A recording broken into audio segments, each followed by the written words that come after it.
salam sejahtera, Swastiastu, nama budaya saya Anjula. Di sini saya ingin menjelaskan mengenai dasar-dasar public relation.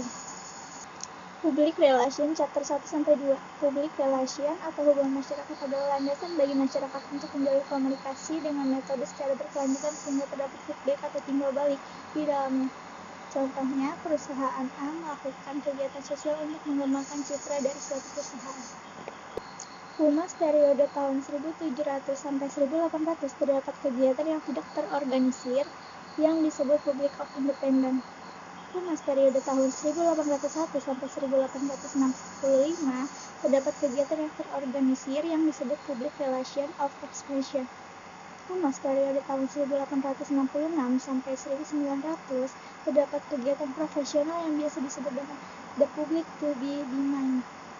Sejarah public relation di Indonesia. Pada periode awal, kegiatan sudah ada tapi belum dikenal. Periode kedua, sudah dikenal tapi belum jelas. Serta periode ketiga, sudah ada dan dibuat badan-badan humas. Periode keempat, muncul perusahaan di bidang PR atau APRI. Periode kelima, PR di Indonesia lebih terbuka sehingga terjadi komunikasi dua arah. Chapter 3, definisi humas. Humas merupakan bagian dari manajemen yang bertanggung jawab akan komunikasi antara publik internal dan eksternal dari organisasi tersebut. Humas yaitu praktik mengelola penyebaran informasi antara individu atau organisasi dan masyarakat. Karakteristik humas, komunikasi bersifat dua arah, bersifat kontinu dan berkesinambungan guna membangun kesepemahaman. Komunikasi bersifat terencana agar kegiatan dapat tercapai dan terlaksana sesuai yang diagendakan atau memiliki elemen-elemen yang terlibat untuk mendapatkan hasil yang nyata. Sasarannya publik yaitu publik adalah suatu kelompok dalam masyarakat yang memiliki karakteristik yang sama dan sasaran utama humas bukan perorangan melainkan publik. Chapter 4, keberadaan humas dalam organisasi. Humas adalah suatu aktivitas, maka tujuan humas bisa dispesifikasikan ke dalam komunikasi relation atau hubungan aktif. Berdasarkan hubungan kedua belah pihak atau sesama antar organisasi, tujuan humas yaitu hubungan atau sesama antar organisasi, hubungan netral antara perusahaan dengan publiknya yang saling berkesinambungan dan menguntungkan. Adapun tujuan humas yang lainnya yaitu terpelihara terbentuknya saling pengertian atau aspek kognisi, menjaga dan membentuk saling percaya atau aspek afeksi, memelihara dan menciptakan kerjasama atau aspek psikomotoris. Humas di sini memiliki dua fungsi, yaitu fungsi konstruktif. Peran humas dalam hal ini mempersiapkan mental publik untuk menerima kebijakan organisasi atau lembaga. Fungsi ini mendorong humas membuat aktivitas ataupun kegiatan-kegiatan. Fungsi korektif, humas apabila sebuah perusahaan atau organisasi terjadi masalah dengan publik, maka dapat segera mengatasi dan menyelesaikan masalah tersebut. Tujuan humas menginterpretasikan, menganalisis, mengevaluasi kecenderungan perilaku publik, mengutamakan kepentingan organisasi atau lembaga dan kepentingan publik, mengawasi program-program organisasi atau lembaga khusus yang berkaitan dengan publik.